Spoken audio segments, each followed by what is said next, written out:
Here's to the women who won't settle, the badasses, the rebels, the ones who know they deserve more, those who know how to get their worth, those who refuse to settle for mediocre careers. You can hate them or you can love them, but the one thing you can't do is ignore them. Why? Because you admire them. Welcome to Her Career Talk. I'm your host, Olivia Jaras.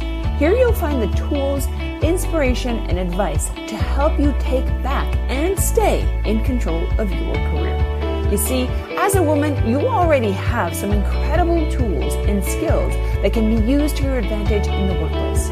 We're here to show you how to use those tools. So let's go ahead and get started.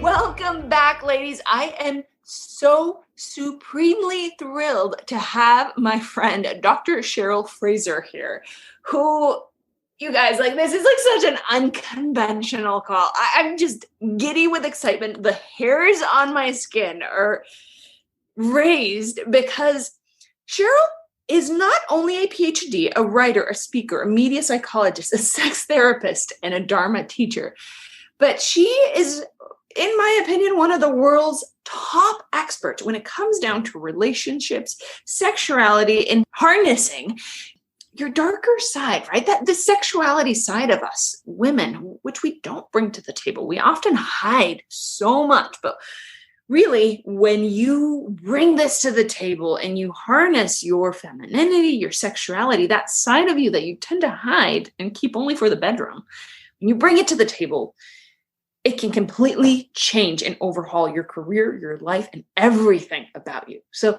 Cheryl, thank you so much for being here. Olivia, I am so thrilled. You and I are like having a girl crush, and we're so excited. We kind of need a glass of wine while we, dish together on this podcast today for all the listeners. Right? I'm so excited, you guys. This is crazy. Right. All right. So, listen, I know we can go for hours, but first of all, Cheryl, tell me in your words, what is it that you do? How did you get to doing it? I want you to share a little bit of your bio with us. Like, how did you become? Because, ladies, here's the thing: you who may have not yet heard of Dr. Cheryl Fraser, she's the sex therapist, Dharma teacher for folks like the community, like the VIP community of Tony Robbins, Jack Canfield. She gets flown all over the world teaching these things. So we are in the presence of major greatness here. So you really better pay attention. But I want us to kick off. I know that you are an insane authority in what you do, teach, and talk about. But I know that it wasn't always like that. And the ladies here always love to hear a little bit about, well, who are you? Where you came from? What's your story here? No kidding, because I think one of the worst things we all fall into when we look to a mentor in anything, in career or in our personal relationship or in fitness, is we assume they're special and we assume they have some mad superpower that we mere mortals don't have. So people might assume, Cheryl's got it all figured out in the bedroom and in her relationship. Oh my Lord, woman, that is not true. Okay, I'm getting decent now, but it was a hard-won journey. And it started when I was probably around 12. I was madly, desperately, and I must admit, very hornily in love with Sean Cassidy, the world's sexiest Hardy boy. So one of the things I love to do when I'm teaching is I ask people, like right now, and I'm going to ask you, Olivia, who was your early adolescent crush? Probably a musician, probably a TV person. Who was your early crush that you just longed for and dreamed about and made your little heart go pitter patter? He was an older kid called Lucho. Oh, yours was a real kid, not just a fantasy celebrity crush. Oh, I dreamed about him, but he never gave me the time of day. And this one time where he did, because he didn't have a prom date, he called my house. This is obviously before cell phone days, to invite me, but I didn't answer. I wasn't there. I hear all your listeners' hearts just broke for you. Well, I'll tell you what, if it's any consolation, Sean Cassidy never called me either. He did not show up at my house. He did not sweep me off to Beverly Hills from Vancouver Island, Canada.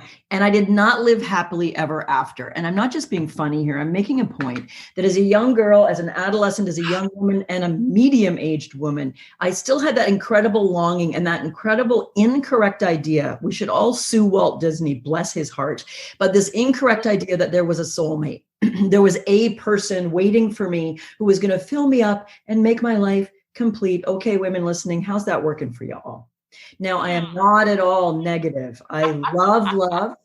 I love incredible relationships. I'm just real. The fact is, Prince Charming and Cinderella definitely didn't live happily ever after. They ended up in marriage therapy after a year or two because they didn't have much in common other than one weird glass slipper and a kiss. So that's where I started. Honestly, as weird as it sounds, I was a bit of a weird kid. I was trying to figure out the meaning of life. Like so many of our listeners, we're kind of different from other people, aren't we? We want more. We have this drive and this craving inside us for excellence. And for me, it was, why is love so hard? Why doesn't it work? Why did my love dreams not come true? And when I got into real relationships, gee, guess what? Not all them lasted forever. No matter how much love we had, no matter how much intention we had to stay together, no matter what. I have a divorce in my background, many breakups of longer term monogamous relationships in my background. And I kept studying, Olivia, and I went the traditional route. PhD psychology. I was a Fulbright scholar. I won over $100,000 worth of scholarships for my PhD and master's work because I'm very good academically, to be perfectly frank, like a lot of our listeners are. But I came out with a PhD, having trained with some of the best. I still couldn't answer the simple question, what makes relationships succeed or fail? So I kept going. I backpacked around India, I'm a card-carrying Buddhist. I do crazy, wonderful things like 3-month silent meditation retreats in India, in Tibet, in the wilds of Canada, all based on one thing, which is, why are we happy? Why are we not happy? What gets in the way and what can we do about it? So then I brought those teachings of psychology, of meditation, of life experience, of hard-won knocks in making almost every relationship mistake I could make. And I brought them together in the last 5 to 10 years to really try to teach people the building blocks or the roadmap to an extraordinary romantic, intimate relationship. So I'm going to lay those roadblocks out really briefly right now, and then we can go into why we, particularly high-achieving women, might be so crap at what I'm about to lay out in terms of this roadmap. Is that all right? Absolutely. Okay. So to cut to the chase, I like to teach that there are 3 keys to passion. There's 3 keys to an extraordinary romantic relationship. This obviously applies to heterosexual, gay, lesbian, alternative couples. Any 2 people who love each other, that want to walk a path towards choosing monogamy if that's what they choose, and have something exceptional. And the 3 keys to passion, I want people listening right now to rate themselves on where they think they're strong, where they think they're currently weak on these 3 keys or building blocks to a great relationship. We can also link in the show notes to a quiz people can take and get scores and learn a bit more about this. The first key to passion, I call intimacy. And here I do not mean that as a euphemism for sex. Some people talk about being intimate, meaning sex. I'm talking about emotional, psychological intimacy. This is that sense of your partner's one of your best friends. You know them, they know you. They've got your back. They care about your hopes and dreams, and they've got a reasonable working knowledge of what's going on for you day to day. If you're having a work conflict with someone, your partner has at least a decent idea that that's going on. They may or may not remember the person's name, but they're able to check in and go, hey, Olivia, what's going on with that person you were having trouble with? We all know that great feeling where our partner's our best buddy in a lot of ways. They've got our back. They're definitely the person we want to call when something goes wrong, first call. They're definitely the person we want to call and share good news as well. This involves all sorts of couple stuff. People may roll their eyes because I'm sorry, it takes some effort to have a great relationship / fitness life / be a great parent / learn your career. Guess what? None of the other things. I know. I don't want to work on my relationship, they howl. And I like to say, well, then don't work on your relationship. Make your love life a hobby. I'll think about that for a second, Olivia. What's a hobby? A hobby is something that we want to do. We don't get paid for it. It's something we cherish enough that we build our life so we've got some time to do it. Golfing, pottery class, Pilates, whatever. Treat your relationship like a hobby. Pour effort into it and you're going to get return. That's all part of this intimacy side of what I call the passion triangle, the 3 keys to passion. Very briefly, it involves conflict management. You notice I didn't say not having conflict. How do you manage conflict? How do you prevent the destructive, ugly arguments that leave you disconnected, angry, or hurt for hours or even days? How do you repair, reconnect, make up, and learn from that disagreement, something that's actually worthwhile? How do you avoid having the same repeating BS argument over and over again? That's all part of the intimacy side. What we might say more traditional couples therapy focuses almost exclusively on only one of these 3 keys, this intimacy side, right? Second side of the passion triangle, the second key to passion. The second thing you want to figure out right now, how's this doing in your own relationship? Spoiler alert, probably not very well. Unless you're in a very new relationship, you're probably weak on this second one, which is called thrill. Thrill, we all know the falling in love feeling, and we can all go back to think about falling in love and the butterflies in your stomach, the lust in your loins, sitting at your desk and having like a rush of sexuality because you kissed them last night. We're on fire with excitement, with thrill, and with focus. And you know what's really cool? When we're falling in love, Olivia, the biochemistry in our brain, this is verified, actually mimics the biochemistry of an obsessive compulsive disorder. That's literally why we couldn't stop thinking about him or her. That's literally why we planned our whole week. Can I see Olivia? She's busy here. I'm going to stand on my head. I'm going to get up at 6 a.m. and meet her for breakfast. The thrill. When I ask people this in large group, I've been teaching these free classes this week, and I'm saying, how many of you are still thrilled with your mate? And about 11% of people say yes. So we've got 89% of us, and we may love our mate. Our first side, intimacy, may be really good. We're great friends. We're parenting well. We pay the mortgage.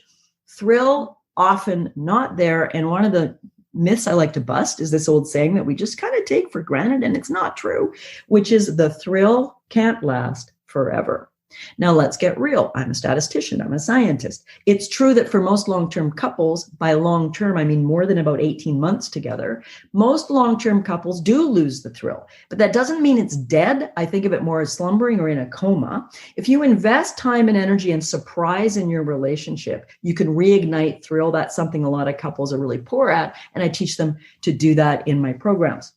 The third side, I know everybody's waiting for it. The third side of passion is what I call sensuality, which is the entire erotic spectrum. Everything from holding hands when you walk on the beach, or giving each other a foot rub when you're watching a movie, or snuggling before you fall asleep, right to the most raw, crazy, what we're going to talk a bit about here, dark energy, lust, eroticism, unleashing your inner sex goddess, unleashing the part of you that maybe you've tamed or the world has tamed, or in long-term relationship, you no longer feel as comfortable exposing her. And then regular sexuality, frequency of sexuality. In the polls I've been offering people this week in my free classes leading up to the program, the other poll was, how would you describe your sex life this day? And these are hundreds and hundreds of people answering this poll.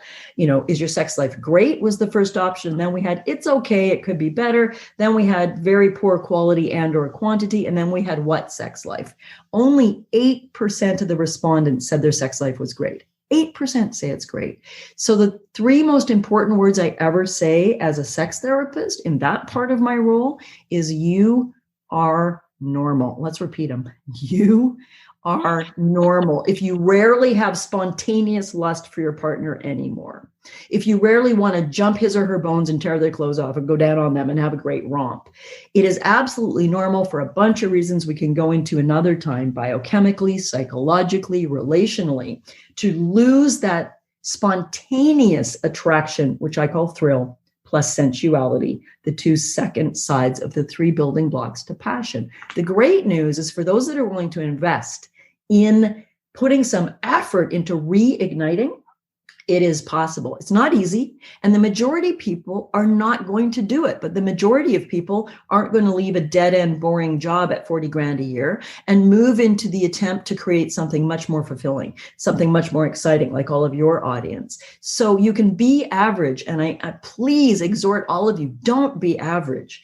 If average means typical, it means very little or no sex. When you do make love, it's what I call nipple, nipple, crotch, good night, which is just the routine. You touch me here, I touch you there. On a good day, we both have an orgasm. It's nice. I encourage all of us to keep doing it, but we've lost that being swept away by passion. And you can cultivate that. So at least that's an occasional special way of being sexual. And you can also attend much more to your solo sexual life. And yes, I mean masturbation life there, whether you're partnered or not, to be accessing your inner goddess, your inner sexuality, your inner power, because the word libido means life force. It comes from a Latin word and it means life force. So as women, where are we kind of shutting down our life force and leading just from the intellect, just from the head, just from our power, our intelligence, our goal setting? I don't want anybody to pull back from that part, but I want to add 2 more parts to it. I want us to be leading from our head, our heart, and our loins. I want us to be an integrated woman with life force, with compassion, in our masculine energy when we need to close a deal and not take any bullshit right now, and in our feminine flow and eroticism and grace, not in the boardroom in an overt way by any means, but in our interpersonal relationship with our sweetheart or someone we're dating or ourselves. And the final thing I'm going to open up to, I know you're bursting with questions, is when I say not in the boardroom, we're all aware, I'm older than you, we're of 2 different generations, but we know it was very detrimental as women to have our sexuality on display in any way in the corporate world or in the business world. We were seen as lesser than, less intelligent, using our sexuality simply by wearing a pretty dress to work instead of something more masculine and businesslike. Well, the pendulum's swinging and things are changing. But when I'm talking about bringing your sensual energy to work, I'm not talking about being flirtatious or inappropriate. Of course I'm not.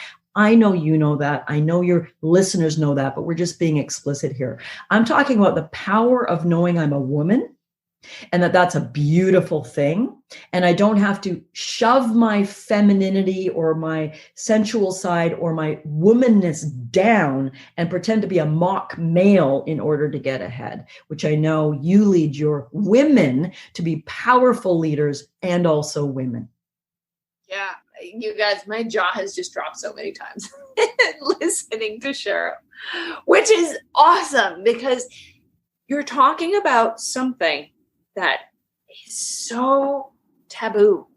Yeah. When it comes down to women and the workforce, and I mean, I love the this triangle, right? Intimacy and thrill, and then also sensuality. And there is such a taboo topic, which is the sensuality and bringing it to the workplace and trying to lean in and advocate for yourself at the negotiation table.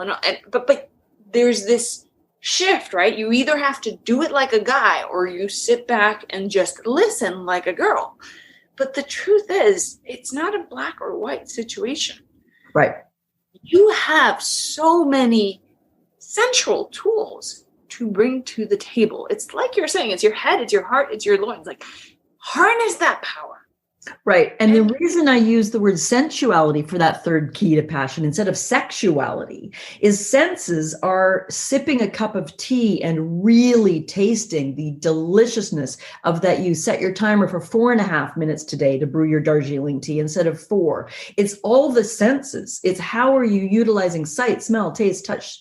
And this may be confusing to people, like, how the hell am I supposed to do that in a business negotiation? What about something as simple as you're sitting across the table and you are having a sip of tea and you just take it as a mindful moment of 5 seconds to regroup in your body, in your mind, and in your center through the sense of taste, through the sense of the warmth of that cup on your skin. And you find yourself back instead of off kilter, the way we can often feel in a negotiation, which is not most women's training as a child, as you certainly certainly teach them. How can we use our sensual base, again, not sexual necessarily, they're intertwined, to say, in my body, in my breath, back in the room, with some strength and some power instead of being off kilter. But I want to go in a little bit of a darker direction now around, and I mean dark in a positive way here. I want to lay out there a reassurance to everybody listening. First of all, some of this will be a little bit explicit. So if you have little ears in the rooms, you want to go give them Paw Patrol to watch or something instead of this. But the number one female sexual fantasy is called a ravishment fantasy. And what it is, it goes something like this. Now, remember, ladies, this is the fantasy you're having while you're masturbating or playing with yourself or turning yourself on, or maybe while you're in bed with your partner as well. In this fantasy, so many women don't even admit that they go there. Almost everybody is not present during sex. If you want to have really, really profound multiple orgasms and feel it through your whole body, I want to train you how to be more present in your mind in sex and actually experience what's happening, actually taste that taste of tea instead of slugging it back while you're reading a magazine. So there's another area we can talk about. I cover that a lot in the last week of my program. I talk about tantric sexuality and multiple orgasms and energetic orgasms. I got to say, girl. Which, by the way, ladies, I don't know. We're going to give you the link to this, but I'm signed up for this. It is. Olivia and her sweetheart are going to be all in. I can't wait to see how we can light them up and take them from good to great. So when you meditate for 3 months at a time, people, and I'm talking 12 hours a day, 3 months at a time, in silence, no reading, no books, off grid. I'm talking the real deal. You learn how to move energy through your body in ways that I can at least give you an introduction to. Now, where was I? Number one, female sexual fantasy is a ravishment fantasy. It goes something like this. I'm going to cast it as a heterosexual couple, but of course it applies to bisexual and gay women or anyone else. You're at home, some incredibly sexy, attractive male in this case, breaks into your house and you're not at all afraid. You're aroused, attracted, turned on, and oh my goodness, what is he going to make me do? And this tall, dark stranger says to you, okay, Olivia, get on your knees. You're going to do this, baby. You're going to do that, baby. And it's super explicit and it's super dirty and it's super raw. And you're like, oh, I couldn't possibly. I'm a good girl. I wasn't raised that way. But you want to, and then you have to because he makes you. Now, think about this. This is the woman's own fantasy. Why did she need to build in, I couldn't possibly do that, but if she's going to make me, then I'm going to do it and love it and have an amazing orgasm while I think about it. It's because a lot of women, this I hope is shifting for younger women now, but a lot of women, it's like we need permission to be bad. So in this fantasy, she's given herself mental permission in this really, hilarious way, which is, it's not my fault, Olivia. He made me do it. I loved every freaking minute of it, but it wasn't my idea. Well, hello, it's your fantasy. It's clearly your idea.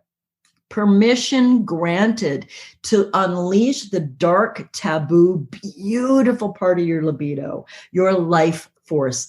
Can I drop an F-bomb now in an appropriate context? Is that okay? Sometimes we want to make love and be gentle and weep with the tenderness and the sweetness of our beloved. Sometimes we want to get our brains fucked out. And they're both beautiful. They're both sacred. And when I say taboo, I don't mean dirty, bad, or repressed or cut off. I mean the stuff that we may be less easeful of bringing in to our own solo sexual life, our fantasy life, or broaching some of that play with our sweetheart. One of the things that people get to towards the end. Can I pause it there? Oh, yeah. Because I have a question. Because oftentimes that fantasy is not with your sweetheart. Maybe it is, but right. You're saying that they're both okay, but I think one of the hesitations that women get into is like, well, my fantasy, like that raunchy fantasy that I have, might not be with my sweetheart. Yeah, highly unlikely it's with your sweetheart unless you're in the first 6 to 12 months of the relationship and you're just crazy lusty toward them. And why is that? Thank you for bringing it up. There's a pretty simple explanation. And as soon as people hear it, they're going to probably resonate with it. It's because novelty is exciting. Things we're used to are less exciting. And that sets us up for the very dramatic and upsetting thing that can happen in far too many committed relationships, which can be an affair, an actual affair out of fantasy. Fantasy safe, acting it out a lot less safe for your relationship, where people with great integrity, people who are very committed to monogamy, people who would never consider straying, end up in an affair situation because it is new, it's exciting, it lights up all those biochemistry and hormonal responses we have when we fall in love. And I can't tell you how many men and women, both gay and straight, have sat on my therapeutic couch when I used to see couples privately and sob and say to me, Cheryl, I'm the last person in the world who ever would have had an affair. I don't know how this happened. I used to condemn anyone who cheated. I think it's terrible. It's a betrayal of what I believe. And they say, how did it happen? And I say, not being facetious, but I say, well, we know how it happened. It happened because at some point you unzipped. At some point you crossed a line, you took your clothes off. What we need to figure out is why. And the big why is you were bored, you were complacent, you were friends more than lovers, you weren't cultivating those 3 keys to passion in your own relationship. So you might have a lot of friendship intimacy, but very poor thrill, very poor sensuality. And someone came along, often you meet them at your kids', I'm Canadian, so I'm going to use hockey as a reference. You meet them at your kid's hockey game. They're a parent of another kid. You become friends, you chat, and then something sparks. They find you interesting. They actually care about your career. Whereas your own spouse says, how was your day? Yep. Not because they don't care, but because we don't invest this intentionality to make love, to make sex, to make romance our hobby, to make love intentional. So everybody on this call, including the women listening who've never had an orgasm, up to 30% of women have never had an orgasm alone or with someone. So you're normal. If you've never had an orgasm through intercourse with your partner in a heterosexual joining of bodies, you're normal. Only maybe 30 to 40% of women can come through intercourse alone. Most need additional clitoral stimulation with fingers, tongue, toy, etc. The 3 most important things I ever say are you are normal. Like I said, you are normal if you're rarely making love, or you're making love and it's okay, but you wish it was more, or you're good buddies and you don't want to break up with him and you don't want to leave and you don't want an affair, but you're just kind of fine. Your relationship's fine. Holy hell, Olivia. Does your audience settle for fine in the rest of their life? No. Do you and I settle for fine in the rest of our life? No, that's just settling for mediocre. And in our relationships, you've told me a little bit about yours, and certainly in mine, I have at times settled for fine and coasted along, putting more of our energy into the children, the pets, the career, the business building, and the relationship's fine. And then you reach a moment where there's a wake-up call. Either someone gets cancer, there's a car accident, and a friend loses their spouse suddenly, or there's an affair, or you realize out of the blue because your partner comes up and says, I've been super unhappy. I think I maybe want to trial separation. As one of my patients just heard her spouse say, completely caught her off guard. Don't wait for a wake-up call to realize how freaking important our romantic sexual relationship is. It's the number 1 predictor of life satisfaction and happiness. Now, this may not be a popular statement. I'm going to make it anyway to all the ladies listening. We think being a great parent, building our career, being successful, creating abundant wealth so we can help others less fortunate is the meaning of life. These things are critically important, but the number 1 predictor, according to research, of life satisfaction and happiness is having a strong, good, romantic, intimate relationship with a partner. We know this. I suspect for you, and I know for me, there's been times in my life where my career was flying. I was doing so great. There was a time about a decade ago where I was doing a lot of TV. I had a full-time talk radio show. I was a love and sex expert. I was teaching couples weekends, and I was single and coming home to the dogs and the cat and the special steam shower I had designed with 2 shower heads so I could shower in it with my beloved one day, and I was showering alone. You can be killing it at your career. You can be abundant in your wealth. And if you aren't in a relationship that has meaning, with someone who can match you in their own unique way, with someone who can cheer you on, with someone who can hold you when the business collapses, COVID comes, the economy downturns, and everything you've worked for is wiped out in a month, then really what's it all about? And the last thing is a little bit of a dirty card to play to all the moms in the audience, but I'm going to play it anyway. The best thing you can do for your kids is have an amazing relationship with their father or other mother. the best things you can do as a parent is model to your kids what they deserve in their own intimate relationship eventually. Model how to handle conflict and make up well. Model how to agree that you're different, but you still love each other. Model affection, kissing, hugging around your kids. Yeah, it'll gross them out when they're 12 to 18 for sure.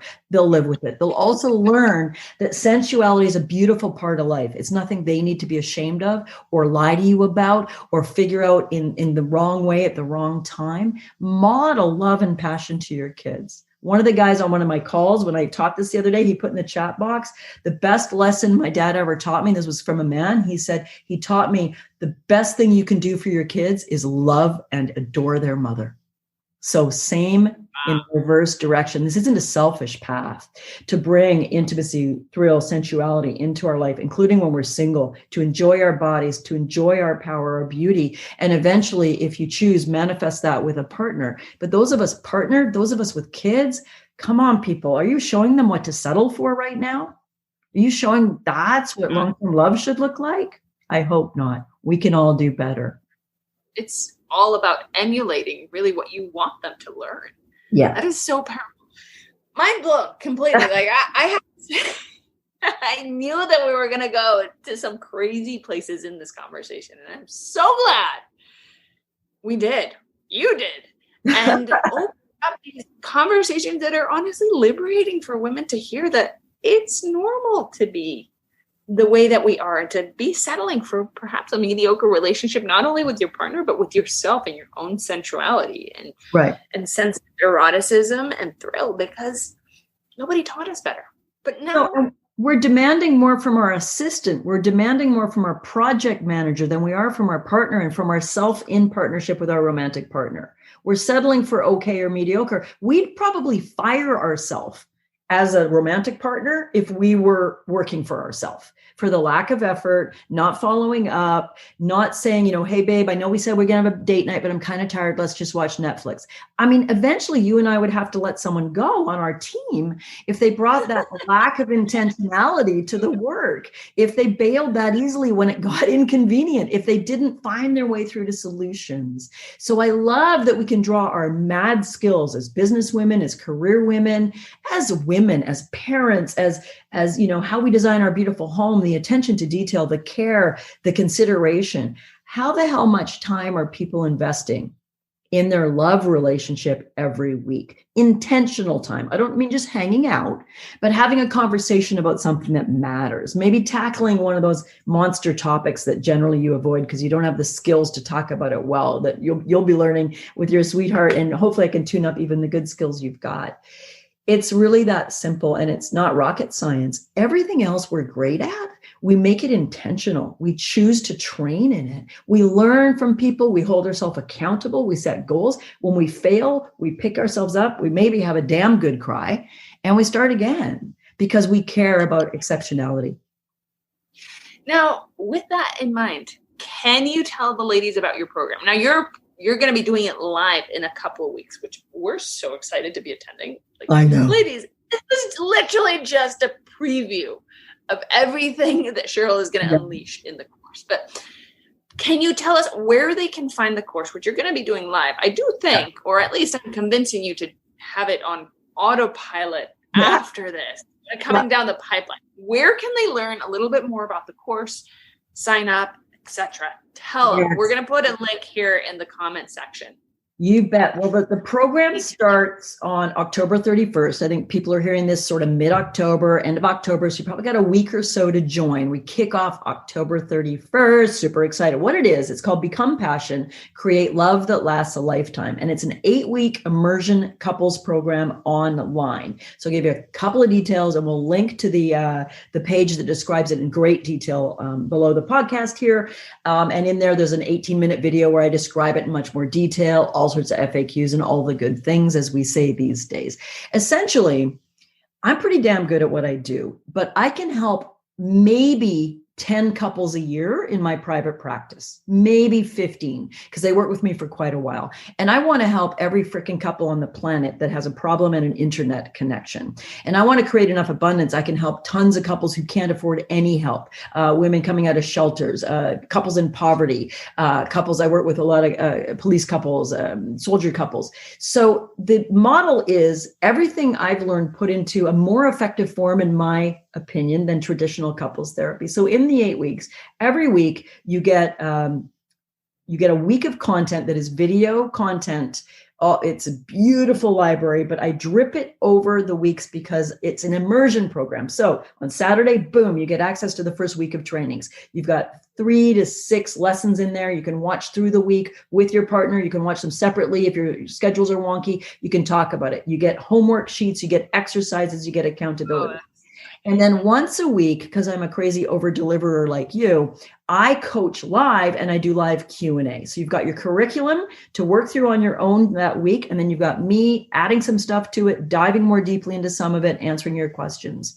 And then I've got all these mad, beautiful bonuses because I'm pretty well connected in the community of upper echelon sexual therapists, marriage therapists, et cetera. And I know I'm really good at what I do, but I know some of my friends are better than me in certain niche areas in the field. So I bring them in. I bring in a friend who's an expert on female sexual desire. He's written many books in that. And we talk about some of the conundrums of female sexual desire. I bring in my friend, Dr. Bianca Rucker, and we do a session on aging and sexuality. Those of us in menopause or post-menopause, and the men we love or the women we love, what's happening with erections, what's happening with lubrication.